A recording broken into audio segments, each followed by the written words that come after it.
Hey there, StarCraft fans! It's Falcon Paladin coming at ya with yet another edition of StarCraft Brood War Remastered! Today it's going to be a match between Jaedong and Stork from 2010, the WESG Finals. Or maybe WCG, I'm not entirely sure at this point. It is late, I am casting, and that's all you need to know. Left side of the map, it is going to be Stork.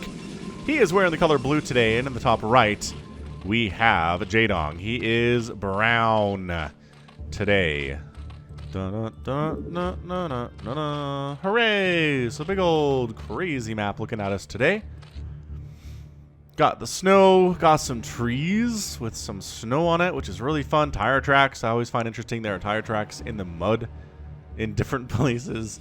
Just effectively a doodad here, but yeah, you know what? I haven't cast this. I've had this replay in my replay folder for, I want to say 3 or 4 years at this point, and I just never got around to doing this Jaedong versus Stork game. I looked it up on my channel and said, nope, never cast it. I never cast it in the old client, and I had this back when I was casting in the old client, and I haven't cast it in Remastered, so go figure. Go figure. Looks like about a 9 pool there coming up from Jaedong. Going to be a little bit aggressive here. What he does like to do is get in a handful of lings into the Protoss base and ruin their day. Oh, extractor trick. Up to 10 supply. Allowing him to get an extra drone out there. If you don't know what that trick is, I don't know how much StarCraft you've watched in your life, but fairly standard stuff here. Probe does scout exactly and immediately where Jaedong happens to live. What are we doing on the other side here with Stork? That's a forge. Okay. So we're going to forge expand over here. Obviously recognizing that there is a spawning pool because got up here real fast, saw that information. What really wants to know is if in fact there are going to be any lings coming out. Oh, that doesn't block, does it? That doesn't block, does it? There's no way that blocks. This drone can get out. That would be amazing. I don't know if... What? This is stupid good. This is stupid good out of Stork. I'm liking this a lot. Okay, well, the lings are out. They're going to kill this pylon, but it will delay their ability to get across the map quite effectively. Oh, just kidding. They can run right by, but they want to kill the pylon first, which will delay them moving across the map, so go figure. Good explosion animation. Could the drone not get out? Drone too fat? I don't know. What was that play? I kind of like it, though. Really do. 2 cannons coming up. They should be just fine. Lings are cruising across the map. Overlord knows where they're going. Has scattered out beforehand. But the Lings are taking the roundabout way. Where are you guys going? Dudes? You do down up here and back and forth, and he's not even gonna try? That's crazy. Oh, he's double expanding too. Alright, so maybe he just wants to try to keep this information away from Stork, but I mean, seriously, once you recognize the lings are trying to kill your probe instead of trying to get across the map and do stuff there, you have to figure he's doing something he doesn't want you to see. And honestly, knowing there's a third base versus not knowing there's a third base is a big deal. Knowing there's a lair coming up is a big deal. Knowing if there's gas or not is a big deal. And Stork is forced to play in the dark here a little bit. Oh, the jukes! The jukes, though. Did he just do it? At the very least, he's going to be able to see the third. Oh, man. Jaedong went for the surround. Wasn't able to do it. Look at this probe. Look at this gutsy probe winning the game for Stork so far. Getting this information is just hugely important. Drone gets a nice shot off. Sees the natural coming up. Recognizes that there's gas. This probe got all the way back into the main and sees the lair timing. Jaedong could not be unhappier than he is right now at the result of this. That probe got the perfect scout off. The lings didn't go over here solely for the purpose of stopping this probe from doing this. And Stork says, aha, the tables have turned. Remember how you like to get lings inside Protoss bases and ruin their days? Now the probe's in and the probe is dead. So mind game here would be canceling that lair. That'd be kind of interesting, but he does want the lair for things. He wants the lair for a spire. He wants the lair for faster overlord movement, for future scouting. Cybernetics core finishing up for Stork here. Really just kind of probing up, sitting on 20 probes, which is a great number to have here at the 4-minute mark. And he's going for the Stargate. So Stargate opening, which means you do probably want to Spire, either for Scourge or for Mutalisks. And you can also, I guess you could just go for a Hydralisk Den to deal with the Corsairs too, but it does seem like Jaedong is more interested in going for Scourge.